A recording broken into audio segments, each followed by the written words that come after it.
Hello everyone, I'm with Palo Santo.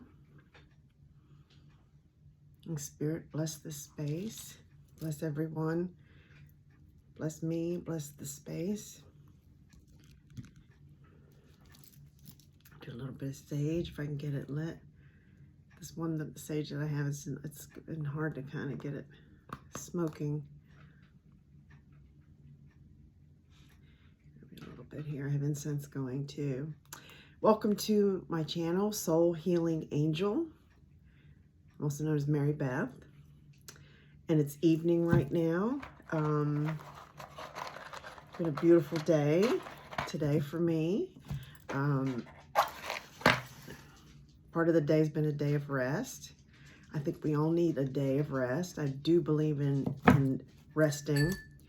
I think, you know, in our busy lives, I think sometimes we just go all the time. And that we do need, I know, don't you feel like your body sometimes just calling for rest? Here we go. I'm trying to get this lit. Here we go. There we go. The sage. Bring in out with the bad energy, in with good energy. Bring in kindness, peace to all. And we just need, you know, some time to rest and just some time to think, meditate. I mean, just do whatever you like to do.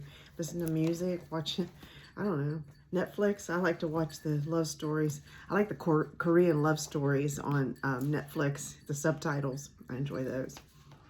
Well, anyway, we'll get back to talking about, I'll just share with you on my healing journey and what I do in my practices. This morning in my meditation, you know, when I just sit quietly. Of course, I light a candle and I do my pulse. And I'm going to do a little bell too, kind of clear the energy here. The word that came to me was the word light. And I wear a bracelet. I have several bracelets, protection and for abundance. And one was given to a very dear friend, and it's Matthew. I might have mentioned this before. Matthew 5:16, let your light shine. And I used to work with children's choirs. Of course, we used to sing, this little light of mine, I'm going to let it shine. And I want to share that with you, that let your light shine. Let your light shine from within, that light. I hope you understand what I mean by that. You know, that we all have a special, I don't know, heart light or soul light. And you need to just let that shine to the world, whatever it may be. You know, as the little song goes, don't hide it under, you know, hide it under a bushel. No, I'm going to let it shine. So let your light shine. I have that in quotes too in my notes. Let your light shine. Then a word that's also come to me many, many times, and of course, because the day of the week today is Sunday, the word gratitude came to me, and I'm grateful for so many things in my life. First of all, I'm grateful to be alive. Of course, she's my cat in the back. That's Angel. He's a little hellion, but that's a little Angel. Gratitude. I'm grateful for my cats. That's little Angel. Then I have another little black cat. They're both still kittens. And then I'm grateful for my health. I'm grateful for my children. They're healthy. They're doing well. So gratitude, my friends, the blessings that have come into my life. So that was a word that came to me. And then, of course, the word breathe. While I'm meditating, my little dog sits next to me. Usually he's laying next to me, and he kind of has heavy breath and snores. And his breath is heavy. I guess maybe because of him or what. Hearing him breathe, or because I'm breathing, and that word breath came to me. Or actually the word breathe, which also relates to our breath. And so those are the words that came to me today. I think focusing on our breath is important. I think even when, you know, there may be times when you're nervous. I'm involved in a group. I play the piano, and I actually play for a show choir, a group of high schoolers, and I love it. And some of the music is challenging, but, you know, they were getting ready. There was a competition yesterday, and the crew, they work so hard, and the director of the crew is one of the teachers, and he was working so hard, and I know he was under so much stress, and I just looked at him and just said, just take a moment, just breathe, you know. Maybe I felt like I just needed to remind him to breathe, and you know, just find a way to encourage him. I couldn't pick up stuff at that particular moment and help, you know, but I did later on, but it was like, just do something to encourage someone. And sometimes I think that's what we need to do to each other, to encourage each other, or remind ourselves, you know, just take a moment and breathe. Or like, when we were getting ready to go on, there was just so much nervous tension. Like the drummer was just drumming the sticks and doing something, and people were moving, and you could just see the tension in the air. And I just was sitting on the bench.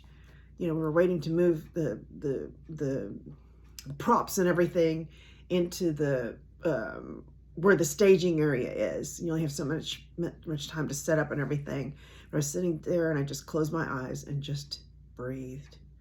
You know, almost like I was meditating, but it was just a way to center myself and to focus and to be quiet. And I think that's a great way, something great to utilize in life, you know, when you're faced with issues, you know, when somebody wants to argue with you or starts to say something that you don't agree with. Maybe just you might want to pause and breathe. Just a tidbit there to help. Okay. Let's look at my devotional. I didn't look at for today. The song, it was Trust and Obey. Take my yoke upon you and learn from me, for I'm gentle and humble in heart, and you will find rest for your souls. That was from Matthew. It's from the Bible. Okay, again, I come from a Christian bent, so I was reading from some of these hymns. A lot of these hymns are going to be taken from probably from the Bible and from a Christian bent. It says, when we walk with the Lord in the light of his word, what a glory he sheds on our way. While we do his good will, he abides with us still, and with us, and with all who will trust and obey. Trust and obey, for there's no other way to be happy in Jesus but to trust and obey. What I get from that, and I guess my bent would be more of trust. I don't know. I mean, not to say that I don't agree with obey, but I'm more into the trust, you know, that whole thing of trust and having faith in God and Jesus, and trust in spirit, you know, having that blind faith of trust. And that leads me to want to share with you the reading from today was from Corinthians. And I've been sharing with you about love. And the reading today was about love. And it was, again, one of my favorite readings. It's used in a lot of weddings. Was 1 Corinthians 13. If I can find it, I need to go to the New Testament, of course, first. Matthew, Mark, Luke, John. And then you go to the books, which I don't know. I don't know the order of... I don't know the Bible well enough to know exactly what comes after what. I know the gospel, the 4 Gospels, and then that's it. Is it 1 Corinthians 13? 10, 11, 12.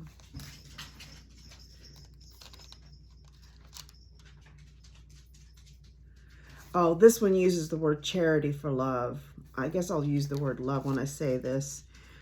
Though I speak with tongues of men and of angels and have not love, I am become as sounding brass or a tinkling cymbal. And though I have the gift of prophecy and understand all mysteries and all knowledge, and though I have all faith so that I could remove mountains and have not love, I am nothing. And though I bestow all my goods to feed the poor, and though I give my body to be burned and have not love, it profit me nothing. Love suffereth long and is kind. Love envieth not. Love vaunteth not itself, is not puffed up, doth not behave itself unseemly, seeketh not her own, is not easily provoked, thinketh no evil, rejoiceth not in iniquity, but rejoiceth in the truth. Love beareth all things, believeth all things, hopeth all things, endureth all things. Love never fails. Love never faileth. If I say love never fails. But whether there be prophecies, they shall fail. Whether there be tongues, they shall cease. Whether there be knowledge, it shall vanish away. For we know in part and prophecy in part. But when that which is perfect is come, then that which is in part shall be done away. When I was a child, I spoke as a child. I understood as a child. I thought as a child. But when I became, here it says a man, when I became a man, or should I say a woman, or when I became an adult, I put away childish things. For now we see through a glass darkly, but then face to face. Now I know in part, but then I shall know, even as also I am known. And now abideth faith, hope, love, these three. But the greatest of these is love. That's 1 Corinthians 13. It's 1 through 13. I think that's beautiful. And I don't know where this is in the Bible, but Jesus did say, you know, there are two commandments to follow. Love God and love your neighbor as yourself. And I think, I'm not saying it's a commandment, but we need to love ourselves, respect ourselves, love ourselves. So I guess that, if anything, you include that in with loving God, because we are God. There's that spark of God within us. We are divine. You're divine. We all are divine. We have that spark of God. That the kingdom of God is within. And that when we go within, we meet God. We speak to God, we meet God. When we're quiet and meditate, we listen for God. That small, quiet voice is God. And when we listen and what we gain from that listening, then we can go out into the world and share with our neighbor. And I don't mean just the person next door, but people that we meet, people that we work with, people that we encounter on the, you know, when somebody cuts you off, instead of giving them the finger, which is what a lot of us want to do, or you want to say something, you want to yell a 4-letter word or something, instead we let it go. And we just live in peace instead of starting an argument. What's the point? What is the point, really? Let's love each other, right?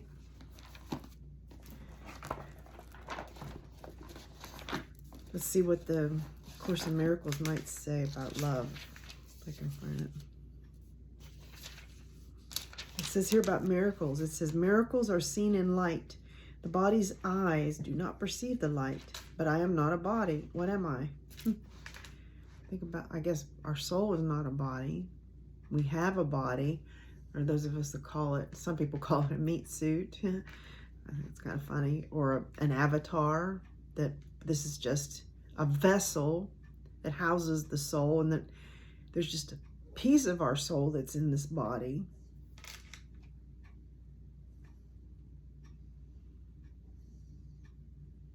I think that's interesting, but we are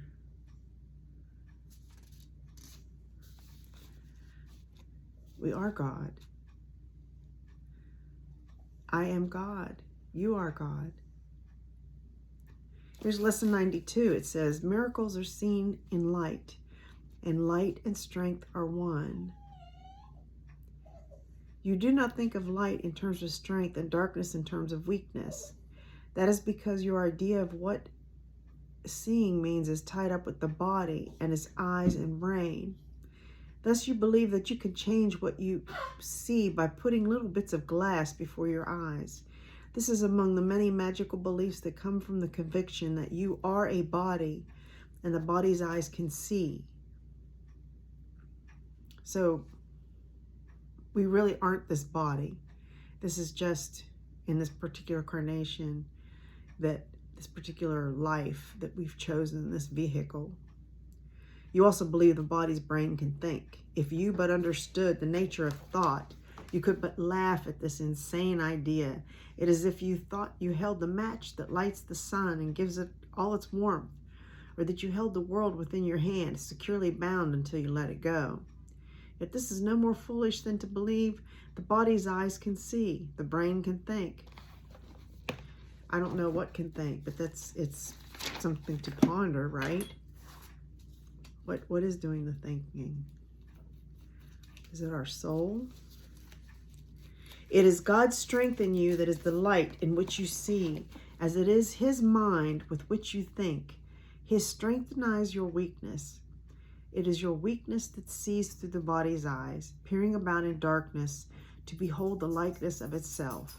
The small, the weak, the sickly and the dying, those in need, the helpless and afraid, the sad, the poor, the starving and the joyless.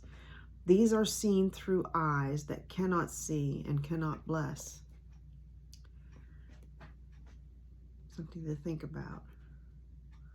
Strength overlooks these things by seeing past appearances. So we see past what we see.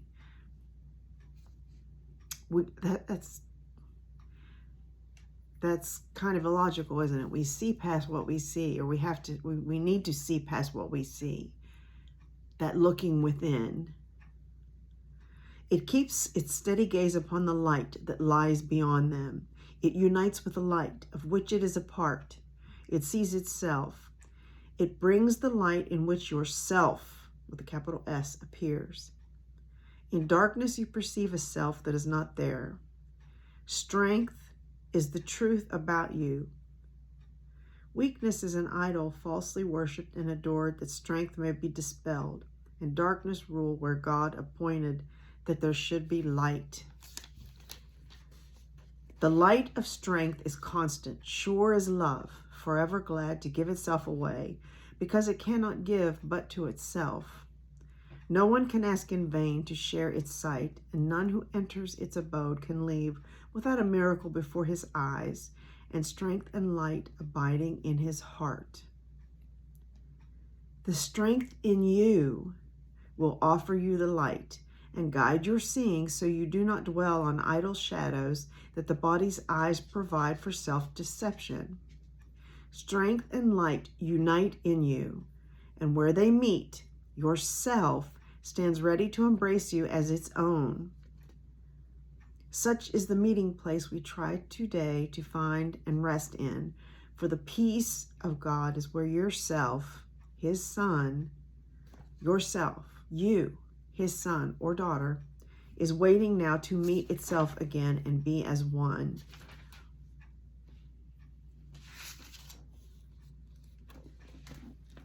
Okay.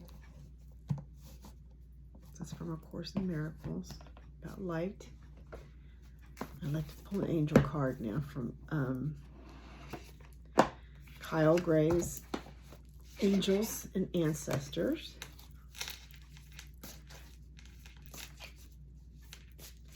I do believe there is a fight going on between light and dark, light, good and evil. I say light and dark.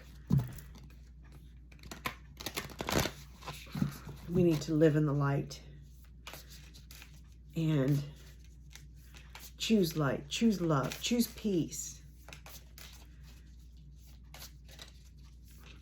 Above all, choose peace.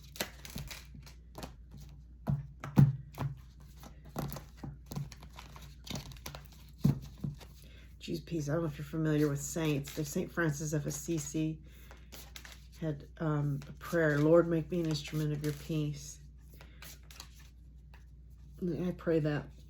Excuse me. Oh, this is interesting. This one, I pulled a druid. It says, hold the space. He looks like an elder. Excuse me, my nose is running from the smoke. Let's see what the druid is. Hold the space. Never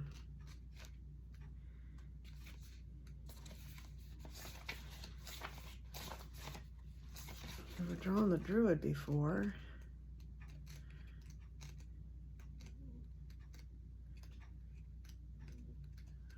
here? I'm sorry. Oh, here it is. Okay, sacred ones, the Druid.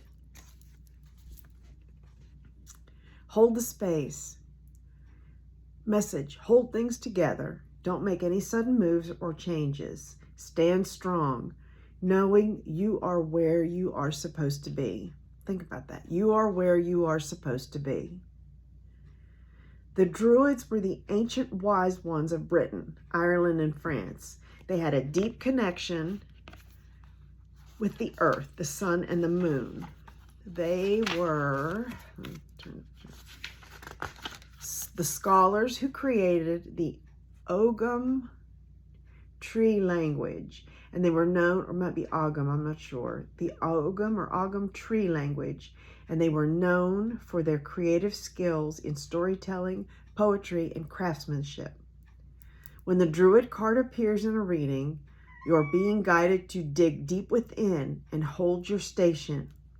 If you're wondering what to do next or have a sense of anxiety about what is unfolding in your life, it's time to shift your perceptions and move back to a state of trust. Don't change your plans or do anything drastic. Just trust in the process and let everything happen as it needs to before taking any more steps. Think of a tree. It has strong roots, yet continues to grow and bear fruit. Your life will be a reflection of this. I think that's a beautiful thing to think about. And in this beautiful card, there is a tree with the beautiful green leaves. And I think that's a beautiful visualization. Think of a tree with strong roots, that it continues to grow and bear fruit. And that you just want to stand, to be still. You know, that whole thing, like even with meditating, just be still. Just be still and breathe. I think that's a gorgeous visualization. Let me just do one more. I'm going to pull from the Weavers, the Dreamweavers Oracle. Again, it's Colette Baron Reid.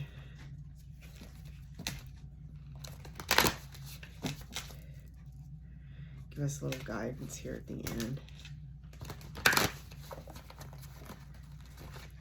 Beautiful midnight blue here. Close up my evening here. You can hear my kitty was meowing. I don't know what they're doing. I guess they're not running around crazy.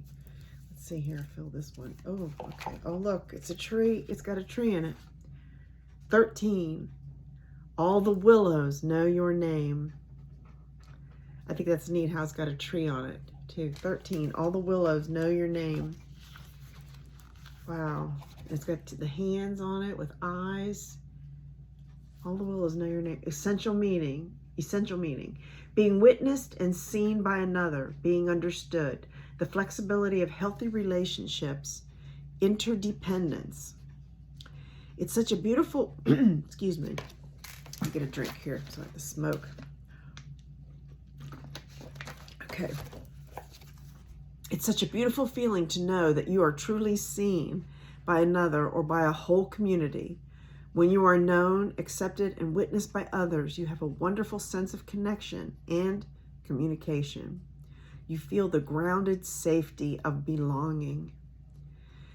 These are the kinds of relationships present in your life now, and they provide you with plenty of room to grow. I hope you have that in your life. This sense of connection rises from a space of transparency, honesty, trust, and radical self-acceptance.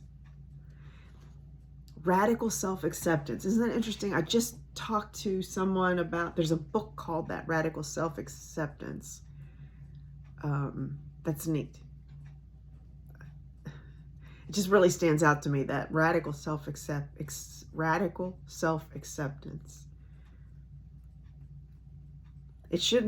really shouldn't have to be radical, should it? Self-acceptance? That we should just naturally accept ourselves, but it's an interesting concept, radical self-acceptance.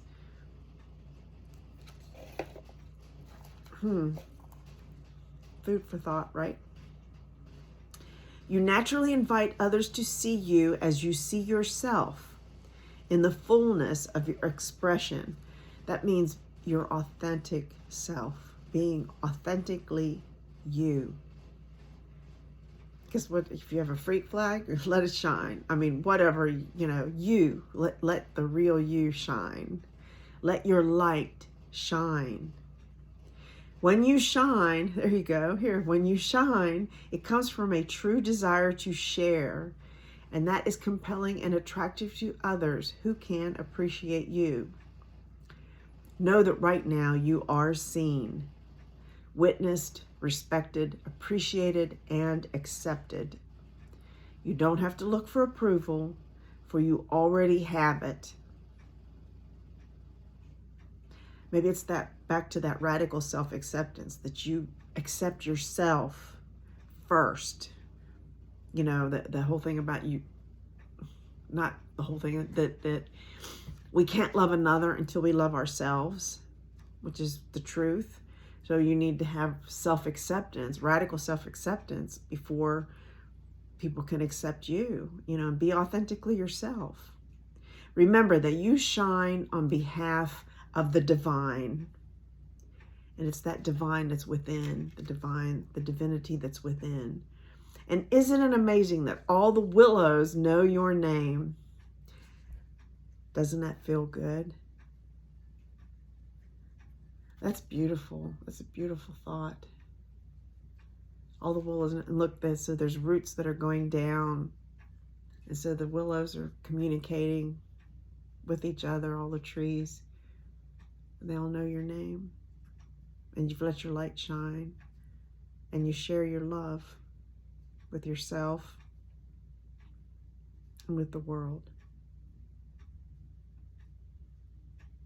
That's beautiful.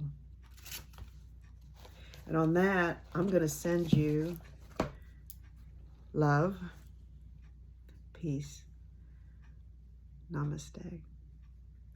Shine your light.